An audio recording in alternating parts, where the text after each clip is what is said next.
There's a moment I remember clearly.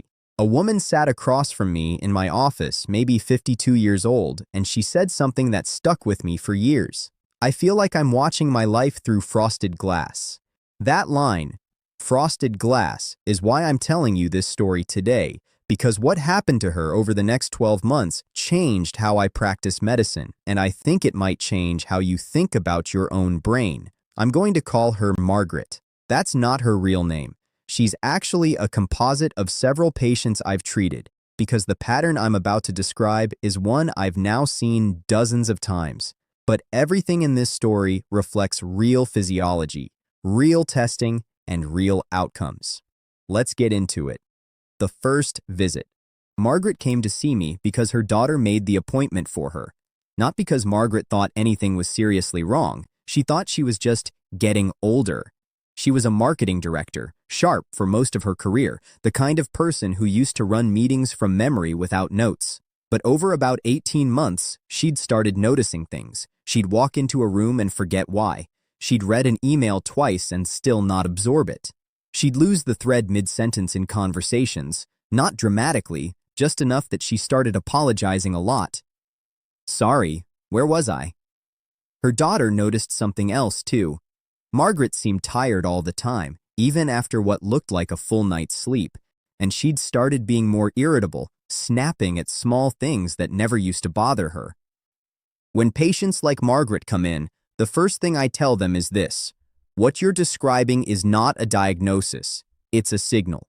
Brain fog, memory lapses, and word-finding trouble aren't a disease in themselves. They're your nervous system telling you something about its environment has changed. My job is to figure out what changed. So we didn't start with medication, we started with questions.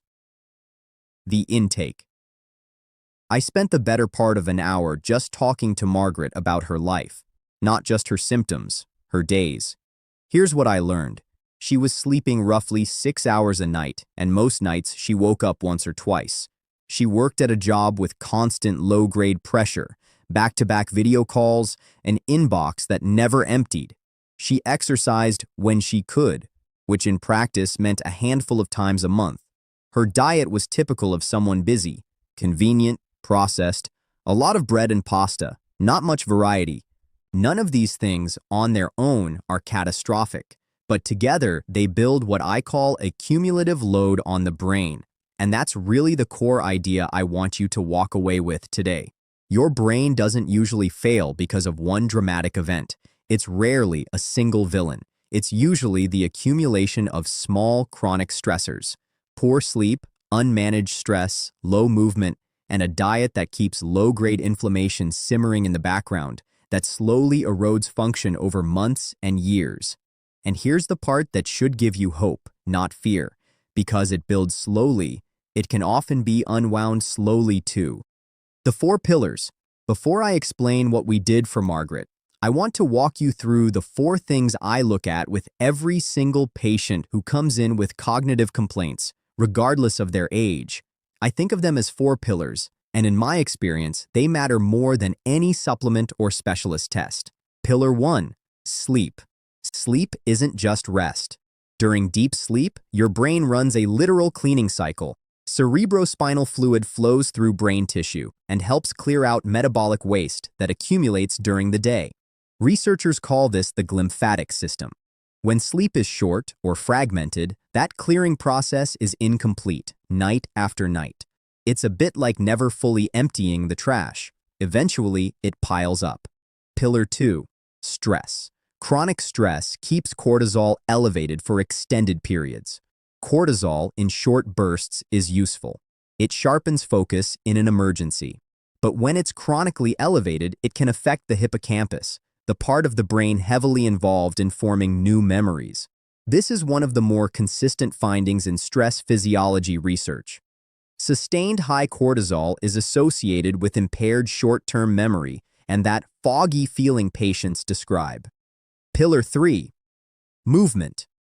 Exercise does 2 things for the brain simultaneously. It increases blood flow, which delivers oxygen and nutrients to brain tissue. And it stimulates the release of growth factors, proteins that support the health and connectivity of neurons. You don't need to become an athlete for this benefit. Consistency matters more than intensity. Pillar 4. Nutrition. This is the one people expect me to lead with, and it's important.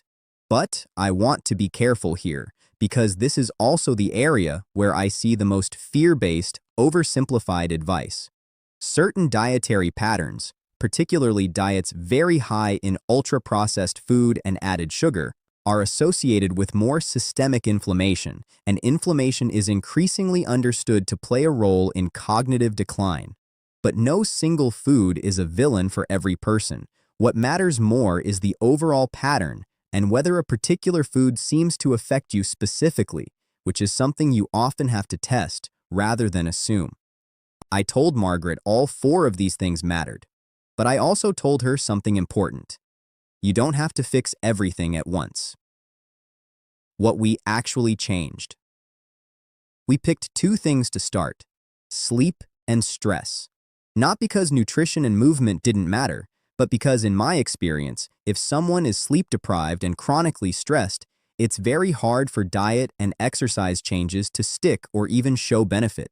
You have to build the foundation first. For sleep, we didn't do anything exotic. We made her bedroom fully dark. She didn't realize how much light was leaking in from a hallway and a charging cable indicator light. We got the temperature down a few degrees. We set a rule: no phone in bed, charge it in another room. And we set a consistent wake time, even on weekends, because a consistent wake time is one of the most underrated tools for regulating the body's internal clock. For stress, we didn't ask her to quit her job or overhaul her life overnight. We started with 10 minutes a day of intentional downregulation. For her, that was a short walk outside without her phone, done consistently, rain or shine. Small, boring, repeatable. That's the part people underestimate. We checked back in a month later. The 4-week mark. Margaret came back and told me something that happens more often than you'd think. She said she didn't feel amazing, but she said the fog had thinned. Her words: she was still tired some days, but the mornings where she felt completely lost had become less frequent. This is actually a really important teaching point. Improvement in brain function is rarely dramatic and immediate. In my experience, most people notice some shift within 7 to 10 days if something is working. By 30 days, the change is usually clear one way or another, either genuinely better or not the right lever for that person. By 90 days, you start to see more durable, structural improvement. And for people with more entrenched issues, real recovery can take 6 months to a year. I say this because so many people try something for 4 or 5 days, don't feel transformed, and quit. Your brain doesn't work on that timeline. Patience is part of the treatment. At that visit, we added the 3rd pillar: movement. We kept it simple: brisk walking most days and 2 short strength training sessions a week. Nothing extreme. I want to be clear about something here, because I've seen it go wrong. Pushing too hard, too fast is its own mistake. If someone starts an aggressive exercise routine and ends up exhausted or wiped out the next day, that's not discipline, that's overshoot, and it can add stress rather than relieve it. The goal is sustainable movement that leaves you feeling a little better, not depleted. The nutrition conversation. A few weeks later, we finally tackled food. And I want to walk you through this conversation carefully because it's the part people get most anxious about. I didn't hand Margaret a list of forbidden foods. Instead, I explained that if she wanted to understand whether a specific food group was contributing to her symptoms, the only honest way to find out was a structured elimination and reintroduction, removing a few common inflammatory triggers for a period, then reintroducing them one at a time, days apart, and paying attention to how she felt over the following weeks, not just the following hours. Because immune-related reactions to food can take much longer than a day to show up, and much longer than a day to resolve. What we did not do is have her fear entire food groups permanently based on general population statistics. Some people do have real measurable sensitivities. Many people don't. The only way to know for an individual is to actually test it on that individual, not assume it from a headline. For Margaret, Cutting back on refined sugar and ultra-processed convenience food made a noticeable difference. Whether that was gluten specifically or simply less inflammatory processed food overall, we honestly couldn't say with certainty, and I told her that honestly, rather than pretending we had a definitive answer. Months later, by the 6-month mark, Margaret described her mental state in a completely different way. Her exact words, "It's like someone finally cleaned the windshield." She was sleeping 7 hours most nights. She'd built a walk into her daily routine that she genuinely looked forward to. Her stress hadn't disappeared. Her job was still demanding. But she'd built in a daily buffer that kept it from accumulating unchecked. And her diet had shifted, not to something rigid or extreme, but to something with more whole food and less constant processed convenience eating. She wasn't diagnosed with any neurodegenerative disease. That's an important detail. Margaret's story isn't a dementia reversal story. It's a prevention and early intervention story, and that's actually the more common, more useful story, because most people reading or watching something like this are not in a crisis. They're in the slow, quiet build-up phase, the phase where the choices you make now determine which direction the next 20 years go. What I want you to take from this.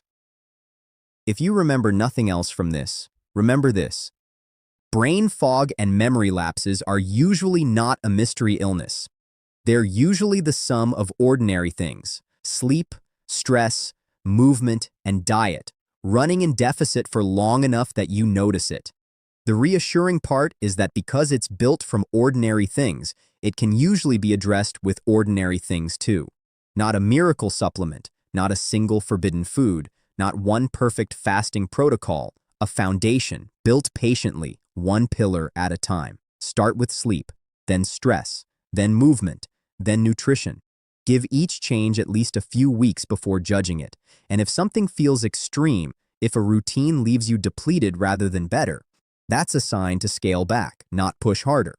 And if you're genuinely worried about your memory or a family member's, please don't just self-diagnose from a video, mine or anyone else's. Go see a doctor who will actually sit with you for an hour and ask about your days, the way I did with Margaret. That conversation, more than any test, is usually where the real answers start. Thank you for watching. If this was helpful, I'd love for you to share it with someone who needs to hear it.